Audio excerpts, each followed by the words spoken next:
बिस्मिल्लाहिर्रहमानिर्रहीम। तुमसे है पाकिस्तान में खुश आमदीद। मैं हूं साजिद हुसैन। हमेशा की तरह मजबूत मुस्तहकम पाकिस्तान पर हम बात करते हैं। हम बात करते हैं कि कैसे इस मुल्क की तामीर और तरक्की में अपना हिस्सा डालना है। ऐवान में बैठे जो पार्लियामेंटेरियन हैं वो अवाम की फलाह और बहबूद के लिए क्या काम कर रहे हैं, और न सिर्फ हुकूमती शख्सियात, दीगर शुबाजात जिंदगी से ताल्लुक रखने वाली शख्सियात से भी हम पूछते हैं कि किस तरह वो मुल्क की तामीर और तरक्की में अपना किरदार अदा कर रहे हैं। मौजूदा सियासी सूरत हाल एक तरफ तो महंगाई का जिन, दूसरी तरफ आम आवाम की चीखें तक निकाल दी गई है। पेट्रोल प्राइसेस एक तरफ तो डॉलर की ऊंची उड़ान दूसरी तरफ। ये ऊंट किस करवट बैठेगा? वफाकी हुकूमत क्या आखिरी के इस 1.5 साल के अरसे में क्या ये अवाम की जो उमंगे हैं, जो अवाम को उन्होंने ख्वाब दिखाए थे, वो ताबीर हो पाएंगे? क्या अवाम सुख का चैन ले पाएगी? इस वफाकी हुकूमत ने जो बातें की थी कि अवाम को हम तमाम ये समरात देंगे, अवाम को हम घर देंगे, नौकरियां देंगे, इस पर भी बात करेंगे। और बात करेंगे हम सूबा सिंध के बिलखुसूस कुछ शहरों में जिस तरह कत्ल गारत के वाकयात में इजाफा में देखने को मिला। हम जब बात करते हैं नाजिम जोखियो कत्ल केस की, या फिर हम बात करते हैं फहमी दस्याल की, तो ताकतवर शख्सियात आज भी आम आदमी का खून बहा रही हैं। कानून किस तरफ जा रहा है, और पार्लियामेंट में ये जो कानून साजी है करना हुकूमती शख्सियात का काम है, ये किस तरफ फिर से हम जा रहे हैं? जो पाकिस्तान पीपल्स पार्टी गरीब की पार्टी थी, आम आवाम की बात करती थी, आज उन्हीं के सूबे में आम आवाम के साथ ये जो रवैया रखा जा रहा है, इस पर हुकूमती क्या मौक़िफ़ है, ये बात करेंगे। इस वक्त हमें ज्वाइन किया है रज़ाक रहमो साहब ने। आपका ताल्लुक ग्रैंड डेमोक्रेटिक अलायंस से है। रज़ाक रहमो साहब, क्या आप सुन सकते हैं? जी जी बिल्कुल सुन रहा हूं। बहुत शुक्रिया सर। ग्रैंड डेमोक्रेटिक अलायंस को आप रिप्रेजेंट कर रहे हैं, और सबसे पहले मैं बात करूंगा महंगाई पर। आपको देखा होगा आपने कि अब तो आम आवाम की चीखें निकाल दी हैं इस महंगाई ने, और आप वफाकी हुकूमत के कोलिशन पार्टनर हैं। तो अगर वफाकी हुकूमत नाकाम हो रही है तो आप ये साथ छोड़ क्यों नहीं देते रहमो साहब?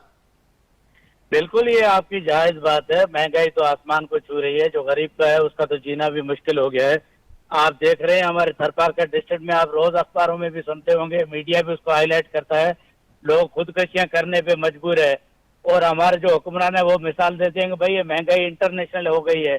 तो मेरे भाई, ये महंगाई अगर इंटरनेशनली है तो वहाँ पे उन लोगों को उतनी तनख्वाहें होती है, उतनी मराहत। हमारा कोई टैक्सी ड्राइवर है, सऊदी में है, दुबई में है या बाहर है, उसको वो भी कम से कम लाख से 1.5 लाख रुपए महीना कमाता है। यहाँ तो मजदूर की उजरत 500 रुपए से ज्यादा नहीं है। जिसको 15,000 रुपए महीने के मिलते होंगे वो क्या अपने घर का चूल्हा चलाता होगा? तो बिल्कुल ये महंगाई है और इस पर गवर्नमेंट को कंट्रोल लेना चाहिए, प्राइम मिनिस्टर को एक्शन लेना चाहिए। तो रहमो साहब, सॉरी फॉर इंटरप्ट। रहमो साहब, बहुत खुशी हुई कि आपको गरीब आवाम की तकलीफ का एहसास है। तो फिर ये वफाकी हुकूमत का साथ आप कब छोड़ रहे हैं?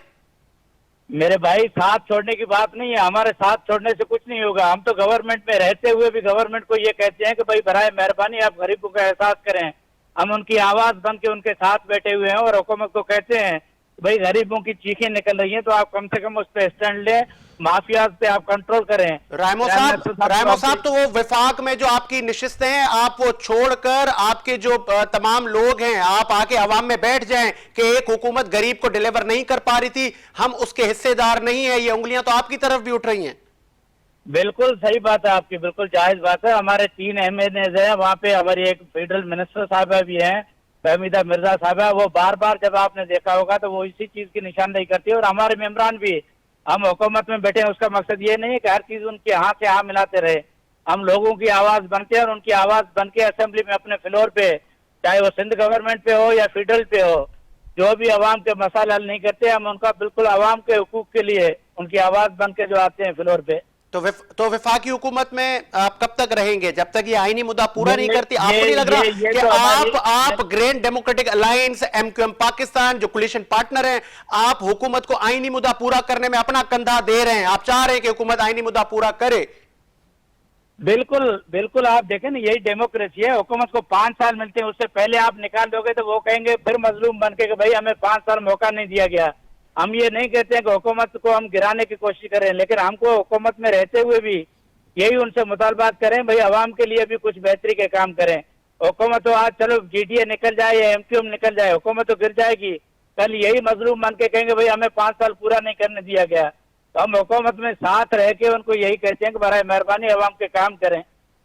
चले आगे आगे बढ़ाते हैं सर, सिंध में आते हैं।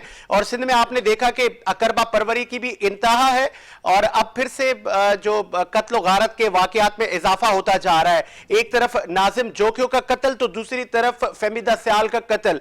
और जब हम देखते हैं तो दोनों कातिल जो हैं वो वडेरे हैं, वो जागीरदार हैं, वो ताकतवर लोग हैं। तो ये कब सिंध में ये हालात बेहतर होंगे रहमो साहब? आप देखें ना, यही तो सबसे बड़ी बदकिस्मती है। पाकिस्तान पीपल्स पार्टी को 13 साल इक़्तिदार मिला है। 13 साल इक़्तिदार में इतने इनके जो लोग हैं वो इतने बेलगाम हो गए हैं जो उनको कोई पूछने के लिए तैयार ही नहीं है।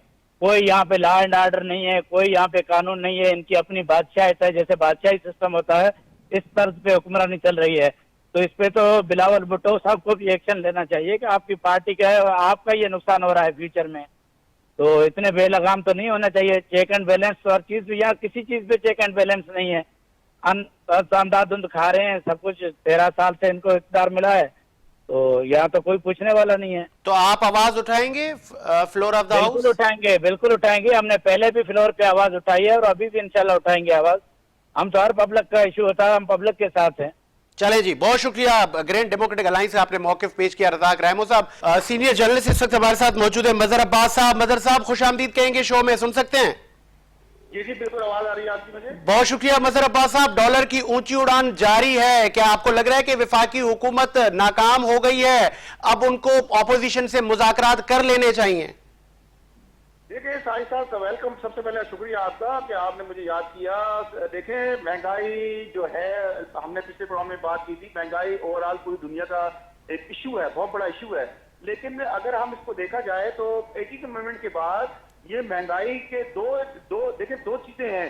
डीसी और एसी जो होते हैं वो सूबाई हुकूमतों में आते हैं।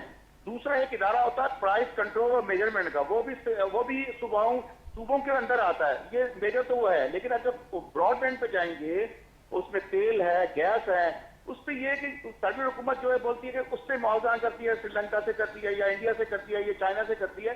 तो उनको ये भी बताना चाहिए ना कि वहां पर जो है कैपिटा क्या है, वहां जीडीपी क्या रेशियो है। हम इस टाइम पे साउथ एशिया के अंदर सबसे पीछे, अफगानिस्तान जो है वो भी हमसे तकरीबन बराबर है, जहां 40 साल की जंग चल रही है। अभी श्रीलंका भी हमसे ज्यादा है। चाइना जो है $2200 पर उस पे जाता है। हम जो है वो मुश्किल से हार्डली 1000 जो है ना 800 के ऊपर खड़े हैं। तो इस तरह आप उसको नहीं कर सकते कि वहां पे पेट्रोल सस्ता है। वहां की लिविंग जो स्टैंडर्ड है लोगों का वो हमसे ज्यादा है, वो ज्यादा पैसे कमाते हैं। तो ये तो इश्यू जो है इसको गवर्नमेंट को चाहिए इसके साथ बैठ के इसका कोई मुकम्मल हल करें, इश्यू को सॉल्व करने की कोशिश करें। लोग बहुत बेजार हो चुके हैं। पेट्रोल जो है, पेट्रोल से पेट्रोल नहीं बढ़ता, पेट्रोल के साथ तमाम जरूरी जो अशिया होती हैं वो सब बढ़ जाती हैं। लेकिन साथ साथ जो गवर्नमेंट्स हैं, जैसे सिंध गवर्नमेंट अपनी क्रशिंग स्टार्ट नहीं कर रही और यहाँ पे भी एक ग्रुप का कब्जा है और एक ही कर्टेल बने हुए। कर्टेल इदारों का काम होता है, FIA का काम होता है और मोनोपोली अथॉरिटी का काम होता है कर्टेल को रोकने के। हमारे यहाँ बदकिस्मती ये है कि हमारे इदारे काम नहीं करते। जब पानी ऊपर से गुजर जाता है तो ख्याल आता है। नहीं तो सॉरी फॉर इंटरप्ट, मजहर अब्बास साहब, वफाकी हुकूमत के मंशूर में तो ये भी शामिल था कि हम इदारों से काली भेड़े निकालेंगे, इदारों में हम रिफॉर्म लाएंगे। 3.25 साल का अरसा गुजर गया, अब आपको लग रहा है कि अब कुछ हो पाएगा? ये जितनी बातें की गई थी मैं साहिब साहब बड़े अदब से आपसे वक्त गुजर चुका है। अब अगला साल जो है इलेक्शन का साल कहलाया जाता है। देखें, मैंने आपसे पहले प्रोग्राम में आपसे अर्ज की थी कि एक बंदा है वो नियर अबाउट 70 इयर्स का है, ठीक है, उनका तजर्बा है, लेकिन उनके एग्रेसिवनेस जो होता है वो खत्म हो जाता है 70 साल 60 साल के बाद। अंग्रेज रिटायर करता है इसलिए करता है कि उसके अंदर सलाहियत खत्म हो जाती है आगे बढ़ने की। ठीक है, आपके इशरत हुसैन साहब को लाया गया था, 3 साल उन्होंने दबा के पैसे खाए और बारात ली, गाड़ी बंगला ट्रैवलिंग एक्सपेंसेस कहाँ है मुझे बताएं, कहाँ पे उन्होंने जो है इकदाम किए हैं सिस्टम को सही करने के लिए। तो ये ढकोसला है, ये अब चीजें खत्म हो चुकी हैं, इदारे वहीं के वहीं खड़े हैं। आज आप बताएं कि आपको नहीं पता, आप भी जर्नलिस्ट हैं, FIA कहाँ खड़ी है और आपकी कस्टम के इदारे FBR कहाँ खड़ा हुआ है। तो कि थोड़ी बहुत चेंजिंग आई है, लेकिन ओवरऑल जो इकदाम करने थे, पुलिस रिफॉर्म्स करने थे, वो कहाँ हुए? कहीं भी नहीं हुए। तो जो हमारा इंटेंशन था या हमने सोच रखी थी कि इमरान खान साहब अपने दौर में ये काम करेंगे, अब 3 साल गुजर चुके हैं, अब हम जा रहे हैं इलेक्शन के ऊपर। अब इलेक्शन में क्या होता है, अवाम की मर्जी है किसको वोट देती है किसको नहीं देती। चले आगे आगे बढ़ाते हैं सर। मैं आता हूं अब सिंध की तरफ, और आपने देखा होगा कि माजी में भी बहुत सारे ऐसे कत्लो गारत के वाकयात, अगवा बराए तावान सिंध में लॉ इन्फोर्समेंट एजेंसीज ने बहुत ज्यादा काम किया, लेकिन अभी हम देखें रिसेंटली नाजिम जोखियों से लेके फहमीदा सयाल तक के ऐसे वाकयात जिसमें जो ताकतवर शख्सियत हमें सामने नजर आती है, इनकी वाकयात की रोकथाम के लिए क्यों नहीं काम किया जा रहा? सिंध में तो पाकिस्तान पीपल्स पार्टी की एक तारीख रही है और एक तीसरा अदवार है, अभी उनका कंटिन्यू हैट्रिक कर चुके हैं, तो फिर ये जो दो कानून हैं ऐसा क्यों है, कौन करेगा, और सहाफती तंजीमें कहां हैं? देखिए जी साहिब साहब, बड़े अफसोस की बात है, बोलते हुए मुझे बड़ी शर्म आ रही है कि पीपल्स पार्टी जो थी वो खुद एक शहीदों की पार्टी कहलाई जाती है, और शहीद जुल्फिकार अली भुट्टो, बेनजीर भुट्टो साहबा की जो विजन था वो गरीब लोगों के साथ, मोहतरमा बैडियाती थी भुट्टो साहब ने इस गरीब कौम को एक अवेयरनेस दी और उसको लाके बिठाया, सरमाएदार के सामने बिठाया और उसको शऊर दिया कि वो अपने हक के लिए बात करे। अब मसला ये है कि जब से जरदारी साहब हमारे मोहतरमा आए हैं तो उन्होंने पूरा डायनामिक्स उसका जो है ना वो चेंज कर दिया पूरा आपका ये इसका पीपल्स पार्टी का, जो पीपल्स पार्टी कहलाई जाती थी गरीब आवाम की पार्टी है, रोटी मकान घर देगी, तो अब जो ये जितने वडेरे अब ये कहलाई जाती है पीपल्स पार्टी नहीं है, ये वडेरा पार्टी कहलाई जाती है। आप देखें कि एक ही हफ्ते में, एक ही दिन के 2 दिन के नोटिस पे गवर्नर इसरार साहब ने वहां उसके भाई ने बंदे औरत को मारा, कुरान शरीफ लेके आई है, वो कुरान शरीफ लेके आई है कि लड़ाई नहीं कर रहे हैं, उसको गोली मारी गई है, वो मर गई बेचारी औरत। इसी तरह यहाँ पे उसको जिस तरीके से बेदर्दी तरीके से इस वडेरे ने मारा है, मैं समझता हूं कि फौरी तौर पर पीपल्स पार्टी बनाया जाए, वडेरा शाही से निकाला जाए। ये गरीब क्या मांग रहा था? देखिए एक चीज तो उसकी शहादत से ये चीज हो गई कि यहाँ पे इलीगल जो है हंटिंग हो रही है, इलीगल हंटिंग। ये अरबी जो है वहां पे हमारे को जिस तरीके से ट्रीट करते हैं अपने एमिरेट्स के अंदर या सऊदी अरब में, हमको ट्रीट किया जाता है 2 नंबर शहरी की तरीके से ट्रीट किया जाता है। वो यहाँ पे आके बदमाशी करते हैं, लोगों को मारते हैं, हमारे गरीब लोगों की जमीनों पे शिकार खेलते हैं। अगर वो बंदा हंटिंग से मना कर रहा था, उनकी घर की बेरहमती हो रही थी, गाड़ी से एक रास्ता बंद था, तो उसने क्या कसूर किया? उस वडेरिया ने जिस तरह उसको उठाया और जिस तरह उसको बेदर्दी से कत्ल किया, फिर कत्ल नहीं किया, उसको तकलीफें पहुंचाई, तशद्दुद करके उनको अजियतें देके उनको मारा गया है सर। उसको बिजली के शॉक लगाए गए हैं, उसके अज़ाओं को काटा गया है। अब ये चीजें नहीं आ रही। अब देखे मुराद अली शाह साहब वहां गए, बहुत अच्छी बात है, उनको जाना चाहिए। क्या उन्होंने एफआईआर सही कटाई है? मैं आपसे सवाल करता हूं, सबसे सुनने वालों को सवाल करता हूं, क्योंकि अभी जो नोटिस अल्लाह करे वो नोटिस सही लिया हो, इमरान खान साहब ने जो नोटिस लेते हैं तबाही हो जाती है, उन्होंने नोटिस ले लिया है, दोनों सारे नोटिस ले लिया है। लेकिन क्या मुराद अली शाह साहब अपने दिल पे अपने हाथ रख के बोलें कि ये एफआईआर सही कटी है, ये एफआईआर सही नहीं कटी? अच्छा, मुझे थोड़ा जरा लास्ट में मजहर अब्बास साहब, लास्ट में एक कानूनी सवाल आपसे है।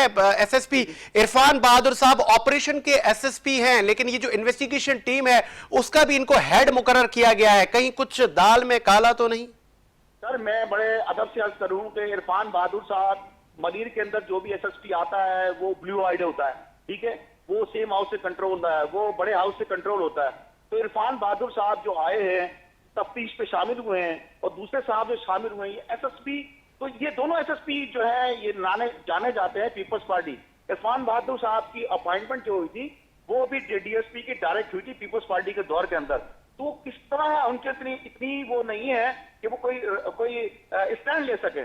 सॉरी टू से, यहाँ पे आईजी साहब को अपना रोल अदा करना चाहिए, और जो बेहतरीन किस्म के अफसर हो, बहुत अच्छे अफसर पड़े सिंध गवर्नमेंट के, सिंध पुलिस के अंदर, ऐसी बात नहीं है, कमी नहीं है, उनको नॉमिनेट करें और खुद आगे बढ़ें। आईजी साहब को जागना चाहिए, बहुत नींद में उनको काफिल होना चाहिए, खुद अच्छे अफसरों को नॉमिनेट करें, इंक्वायरी कराएं, इससे पहले कि प्राइम मिनिस्टर एक्शन ले, जुडिशियल इंक्वायरी हो, उसमें दूध का दूध पानी का पानी हो जाएगा।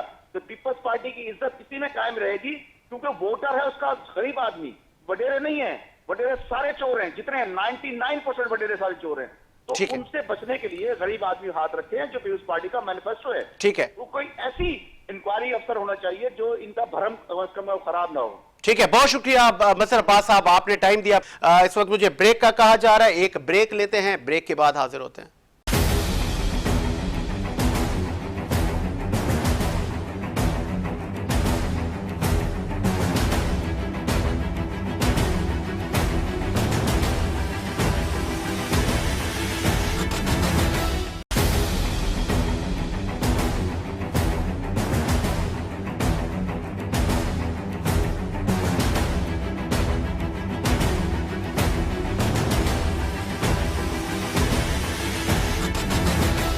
ब्रेक के बाद खुश आमदीद मोमिन खुसूसी सीएम सिंध वीर जी खोली साहब ने हमें ज्वाइन किया है। खोली साहब खुश आमदीद कहेंगे।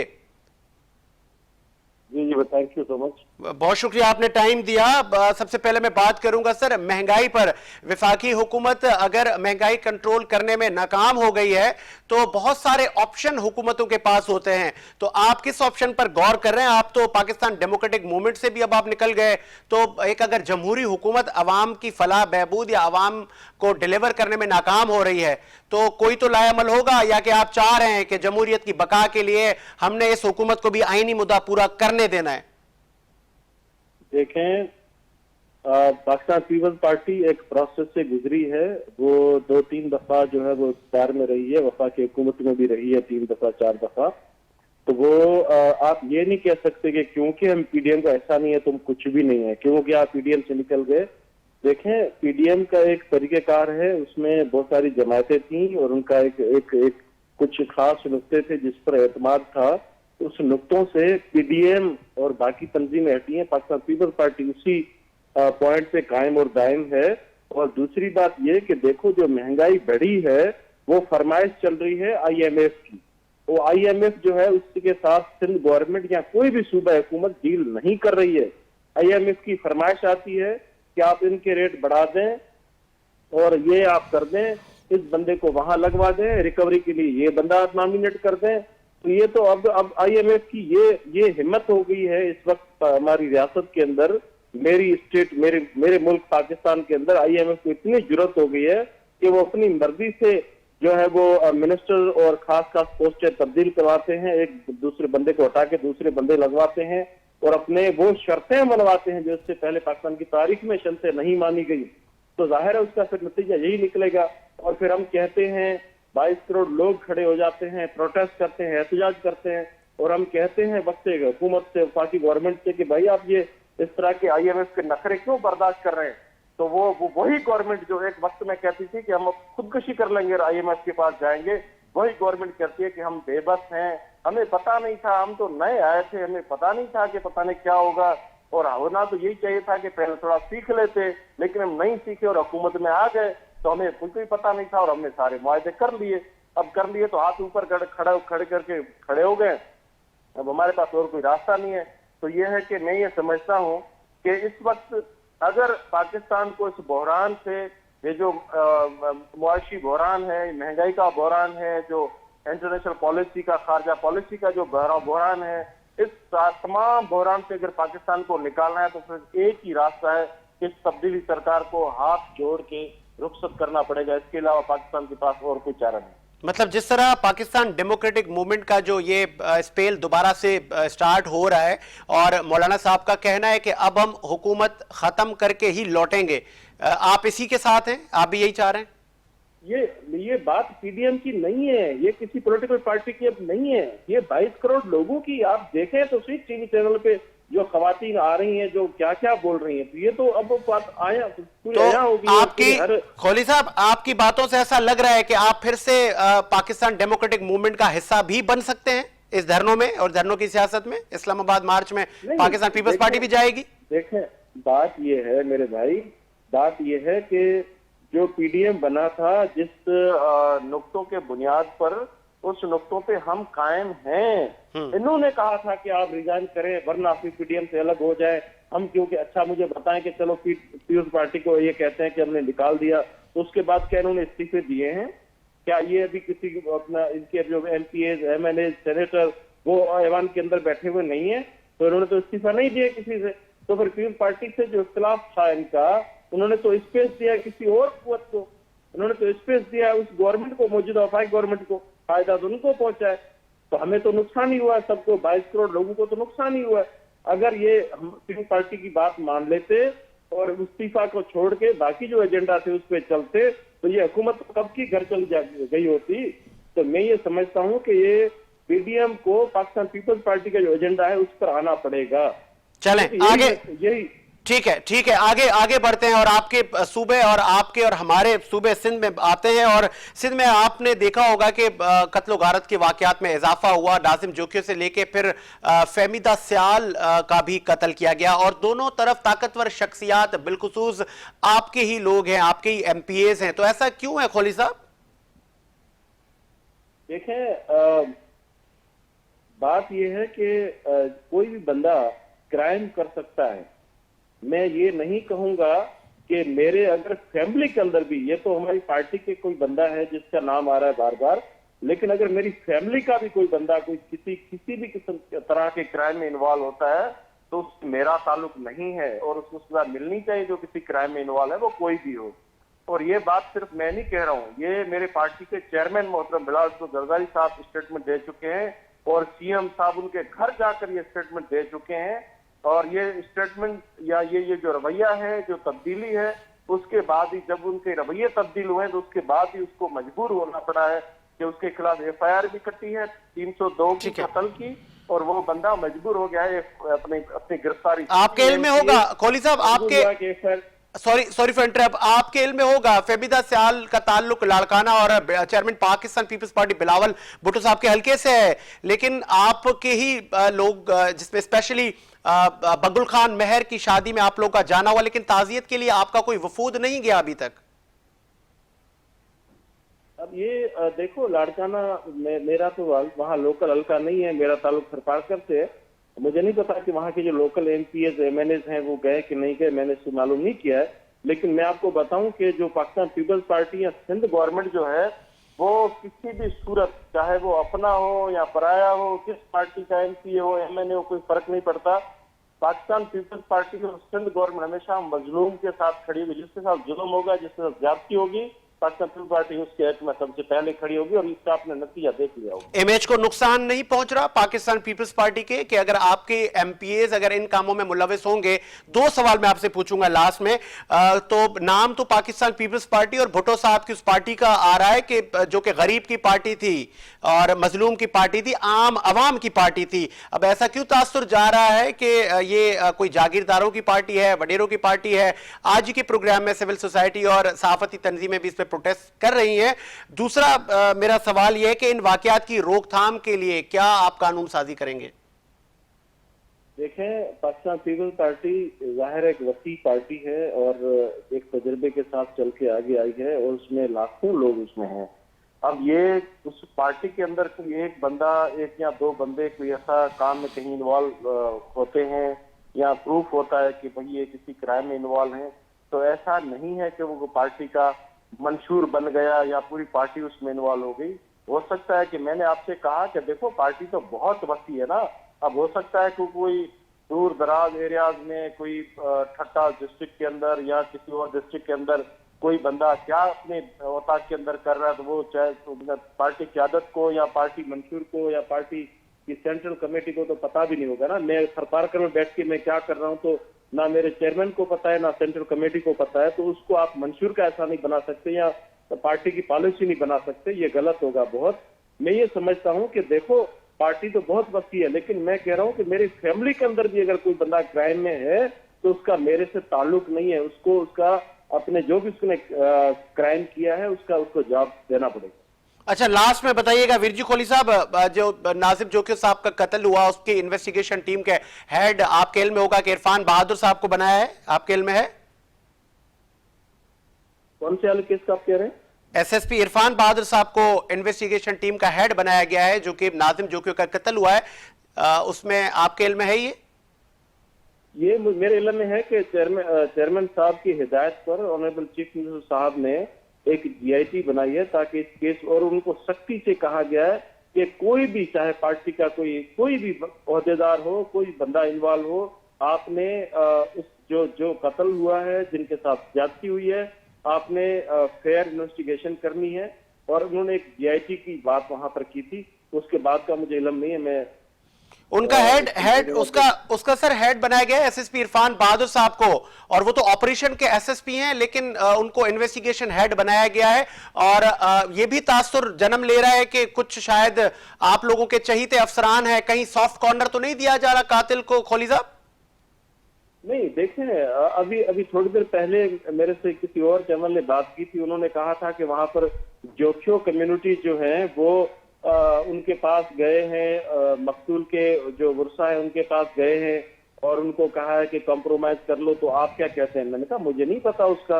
अब वो फैमिली के अंदर कॉम्प्रोमाइज हमारे तो कल्चर का हिस्सा रहा है और वो मैं तो इस बात का हानि हूँ, और मैं कई दफा ये कह चुका हूँ एज ए वकील, मैं वकील हूँ, मैंने हाई कोर्ट में प्रैक्टिस की है, तो मैं एज ए कानूनदान मैं ये कई दफा बात कह चुका हूँ कि जो 302 का कानून है, अब मामला तो मजहबी है, मैं बोलूंगा तो जाहिर है मैं खामोशी रहता हूँ, लेकिन ये मजहबी मामला है कि कसास दियत अमाउंट के तहत जो है वो कंप्रोमाइज हो जाता है। और 302 में जैसे वो एक रेमंड डेविस जिसके लिए हम पूरा पाकिस्तान चीख रहा था, चिल्ला रहा था, लेकिन उसने हमारे कानून का फायदा उठाया, और हमारा जो 302 का कानून है उसके अंदर कंप्रोमाइज है, और उसमें हम कहते हैं कि कसास दियत अमाउंट आप पे करें, खून का जो खून बहा है, खून का मुआवजा आप पे करें और आप आजाद हो जाएं।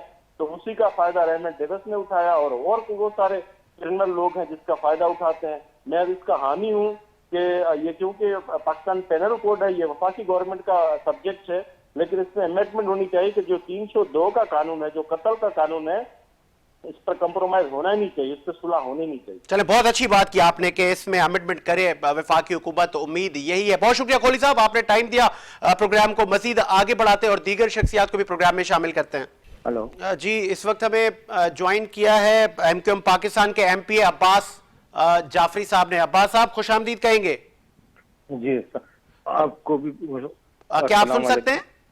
जी बहुत शुक्रिया अब्बास साहब। सबसे पहले मुझे ये बताइएगा कि वफाकी हुकूमत अगर महंगाई कंट्रोल करने में नाकाम हो गई है तो आप कोलिशन पार्टनर की हैसियत से क्यों बैठे हैं सर फिर कौमी असेंबली में? नहीं, देखिए ये बात नहीं होती कि क्यों बैठे हैं। हाँ, महंगाई बहुत बहुत ज्यादा बढ़ गई है। इसके लिए वफाकी हुकूमत में हमारा मिनिस्टर है और हमारे मिनिस्टर ने बिल्कुल इसके ऊपर जो है अपना एहतजाज भी रिकॉर्ड कराया है। और आज आपने मुख्तलिफ चैनल्स पे देखा होगा कि खालिद मकबूल सिद्दीकी भाई ने वहां पे बात भी करी है इस हवाले से। तो ये काफी है, ये एहतजाज रिकॉर्ड कराना? नहीं, काफी नहीं है। देखें, बात तो हो रही है ना इस मौजू पे। महंगाई बिल्कुल है, आम आदमी बेइंतहा परेशान है, इसमें कोई दो राय नहीं है। तो एमक्यूएम पाकिस्तान की बात सुनी गई है, महंगाई में कुछ कमी आएगी या आप लोगों ने कोई अल्टीमेट दिया है कि अगर आप महंगाई में कमी, देखें जहां तक आप अगर ये हो कि पेट्रोलियम मसनूआत का हमने कहा था कि इसके ऊपर से मुख्तलिफ टैक्सेस जो हैं वो खत्म किए जाएं, तो उससे क्या होगा कि पेट्रोलियम मसनूआत जो है वो उसकी कीमतें कम हो जाएंगी। लेकिन अगर हमने माजी को जब हम देखें तो सर आप जब आवाम की फलाह बहबूद की बात आती है तो एमक्यूएम पाकिस्तान धड़ल्ले से एक्शन लेती है। इस बार आप लोगों ने भी खामोशी की है, एहतजाज से तो अब बात आगे निकल गई है। अब्बास जाफरी साहब, क्या आप जब हलकों में जाएंगे आपसे आवाम नहीं पूछेंगे कि अगर एक हुकूमत आवाम को डिलीवर नहीं कर पा रही थी तो आपका उसका हिस्सा क्यों थे आप? नहीं, देखें ये बिल्कुल आप बिल्कुल सही कह रहे हैं, लेकिन एक ये भी सोचना चाहिए ना कि हम अपने आवाम से जाकर, हम सारी बातें, जाहिर सी बात है हमसे आवाम पूछती भी है तो हम इसका इजहार भी करते हैं और हम तो कहते हैं कि आए, रोडों पर आए, हम उनके साथ होंगे। बहुत दफा ये बातें हो चुकी हैं। अब हम आगे हैं, हमारी आवाम निकले, हम उनका साथ देंगे। तो आप मतलब एमक्यूएम पाकिस्तान सड़कों पे आ सकती है वफाकी हुकूमत के खिलाफ? बिल्कुल, हम एहतजाज करेंगे चले के खिलाफ। चले, अच्छी बात है। आगे बढ़ते हैं, सिंध की तरफ आते हैं सर। और सिंध की दूसरी बड़ी जमात एमक्यूएम पाकिस्तान, और न सिर्फ कराची से खैबर तक आप बात करते थे मजलूमों की, लेकिन आज हम देख रहे हैं कि सिंध की अवाम मजलूम और पाकिस्तान पीपल्स पार्टी के एमपीएस और कुछ वडेरा नुमा ताकतवर शख्सियात आम अवाम का कत्ल कर रहे हैं। और कानून साजी कब होगी, कैसे होगी, आपकी कितने फराइज हैं यहाँ पे? अपोजिशन में तो आप हैं, लेकिन उन अवाम का पुरसान हाल कोई नहीं है सर। तो ये जो सिंध में इस तरह वाकयात है, इसकी रोकथाम के लिए एमक्यूएम पाकिस्तान क्या करेगी? देखिए, इस तरह के वाकयात, जिस तरह से दो लोगों का कत्ल हुआ, ये तो अब सोशल मीडिया इतना फाल हो गया है कि ये सब चीजें, इसकी वीडियो आने लगी है। लेकिन इससे पहले तो इनकी वीडियो भी नहीं आती थी। और इन वडेरे जागीरदार जितने भी हैं, इनकी अपनी अपनी जेलें होती हैं। तो रियासत को चाहिए, देखिए ये रियासत की रिट को चैलेंज किया जाता है ना, तो रियासत को चाहिए, रियासती इदारों को चाहिए कि ऐसे अनासिर के खिलाफ सख्त से सख्त कार्रवाई करे और इनको जो है जेल के पीछे इनके ऊपर केसेस बनाने चाहिए तो ये इदारों का काम होता है और इदारे अपना काम कर रहे होंगे। अभी मौवने खुसूसी सीएम सिंध वीर जी खोली साहब से बात हो रही थी मेरी इसी मामलात पर। उनका ये कहना है कि 302 कत्ल का जो मामला है उस पे जब पार्टियां रजामंद हो जाती हैं तो फिर मामलात इधर उधर हो जाते हैं, और आपको पता है कि फिर गरीब को प्रेशर दिया जाता है और फिर ताकतवर की जीत हो जाती है। तो इन रवायात और इन कल्चर को सर अब तो खत्म हो जाना चाहिए। कितना बेगुनाह खून बहेगा अब्बास साहब? देखिए, ये एक अलमिया है, एक बहुत बड़ा अलमिया है कि पीपल्स पार्टी हमेशा आप हमेशा के आप इलेक्शन उठा के देख लें कि सिंध से हमेशा पीपल्स पार्टी जीतती चली आई हो, चाहे वो पीपल्स पार्टी अपोजिशन में बैठी हुई हो या गवर्नमेंट में बैठी हो। जब वो अपोजिशन में थी, जब भी उन्हीं इलाकों से जीत कर आई थी, वो आवाम को कैप्चर करके आवाम वहां पे आवाम की तो कोई वैल्यू नहीं होती, जो वहां का उनका वडेरा होता है वो सारे वोट डलवा देता है। तो वहां की आवाम को बेदार होना पड़ेगा, ऐसे अनासिर के खिलाफ बेदार होना पड़ेगा कि इनको असेंबलियों तक ना पहुंचाया जाए। तो ये अपने हिसाब से कानून साजी करते हैं और 13 साल से तो मुस्तकिल चीफ एग्जीक्यूटिव पीपल्स पार्टी का ही है, तो उन्होंने वो तो अपने लोगों को बचाते जा रहे हैं। वहां पर बहुत सारे जराइम होते हैं जो कि कभी टीवी की या किसी मीडिया की जीनत भी नहीं बनते। अब तो इक्का दुक्का वाकयात आते हैं और उसके ऊपर एक्शन भी होता है, और जब एक्शन होता है तो फिर यही लोग पैसे की बुनियाद पर लोगों को खरीद लेते हैं। जो लोग बिकते नहीं तो वहां पे और मामलात कर देते हैं। तो ये तो पीपल्स पार्टी का तो हमेशा से सुर्र इम्तियाज रहा है, वो इसी तरह की हरकतें करती है और वहां की गरीब आवाम को तंग करती है। अगर सही से, एक तो अंदरूनी सिंध सही से इलेक्शन होते ही नहीं, वहां तो कैप्चर कर लिए जाते हैं पोलिंग स्टेशन। अगर एक दफा सही से इलेक्शन हो जाए तो ये भी वहां से साफ हो जाएंगे। अच्छा, जागीरदाराना निजाम के खिलाफ Abbas Jafri sahab, leader of opposition Haleem Adil Sheikh समेत दीगर लोगों ने भी एक ऐलान किया है कि जागीरदार निजाम के लिए हम काम करेंगे, हम सड़कों पर आएंगे और आम आवाम को बेदार करने के लिए बातें की जा रही है। अगर कोई आपके पास इस तरह की ताकतवर शख्सियत ताजियत के लिए भी आए तो आप उनको भगा दें और उनको कहें कि हम अब आपकी गुलामी या आपके मामलात नहीं, हम एक आज़ाद शहरी हैं। तो आप इस कैंपेन कहें या इस शऊर की इस मामलात को आप कैसे देख रहे हैं कि आप भी इसमें शामिल होंगे? बिल्कुल जाहिर सी बात है। देखें, जागीरदाराना निजाम तो खत्म होना चाहिए और ये पहले भी बहुत दफा कैंपेन चलाई जा चुकी है, लेकिन देखें पीपल्स पार्टी जो है सिंध के अंदर उन्होंने अपने पंजे गाड़े में है, अपने बहुत मजबूत है वहां पर। और वो मैं फिर वही कहूंगा कि वहां की आवाम बहुत ही गुर्बत का शिकार है और वहां की आवाम बहुत ही मजलूम है। ये सब जालिम है, उनके ऊपर हुक्मरानी करते हैं लेकिन उनको उनका हक नहीं देते। एक दफा सही से इलेक्शन हो जाए और आवाम की उमंगों के मुताबिक उनका लीडर आम आवाम में से आ जाए, फिर चेंज आएगा, वरना आप कुछ भी करते रहे ये चेंज नहीं होगा। ताजियत के लिए भी सर, लाड़काना में कत्ल हुई मोहतरमा फहमीदा सयाल, ताजियत के लिए भी कोई आला हुकूमती शख्सियत वहां नहीं पहुंची। अलबत्ता बंगुल खान महर की शादी में बहुत सारी शख्सियात हमें देखने को मिली। तो ये क्या मैसेज जा रहा है? कातिल होगा वो कैसे पहुंचेगा वहां पर? सॉरी, जो कातिल होगा कैसे पहुंचेगा ताजियत को? चलें, हुकूमती अराकीन तो पीपल्स पार्टी के एमपीए ने तो किया है, तो वो कैसे पहुंचेंगे वहां पे ताजियत की? उसकी दाद रसी कैसे करेंगे? तो पुलिस के कितना सर इस पे पुलिस क्या करेगी वहां पे? पुलिस कुछ कर ही नहीं सकती उनके खिलाफ, क्योंकि जाहिर सी बात है ना, वजीर आला इनका, सारे मिनिस्टर इनके, होम मिनिस्टर इनके पास, सब चीजें इनके पास। पुलिस क्या करेगी? पुलिस तो इन्हीं के कहने पे अमल करेगी। मतलब फिर गरीब ऐसे ही मरता रहेगा बेगुनाह? गरीबों के साथ तो बुरा हाल है। आप विजिट करें ना अंदरूनी सिंध का जाकर, फिर देखें वहां पे क्या हाल है। बहुत बुरा हाल है वहां के लोगों का। आप जाए ना सर, एमक्यूएम पाकिस्तान तो सिंध के तमाम करी थी, सिंध के तमाम डिस्ट्रिक्ट में आप जाएं। हमारे पास होम मिनिस्ट्री थी, हमने बहुत सारी चीजें करी थी वहां पर, लेकिन जाहिर सी बात है वो सब चीजें चेंज हो गई। 13 साल से बिल्कुल ही नक्शा ही तब्दील कर दिया गया है उन जगहों का। तो हमने तो कोशिश करी थी, और ये एक दफा नहीं, ये मुस्तकिल एक अमल है जो करना पड़ेगा। किसी एक हुकूमत का काम नहीं है, मुस्तकिल हुकूमतें जो आती रहे, वो एक लॉन्ग टर्म प्लानिंग प्रोग्राम है ये। ठीक है, जब जाके चीजें सही होंगी, ऐसे नहीं सही होंगी। चलें जी, बहुत शुक्रिया अब्बास जाफरी साहब, मेंबर सूबा असेंबली एमक्यूएम पाकिस्तान से आपका ताल्लुक, आपने अपना मौकिफ पेश किया।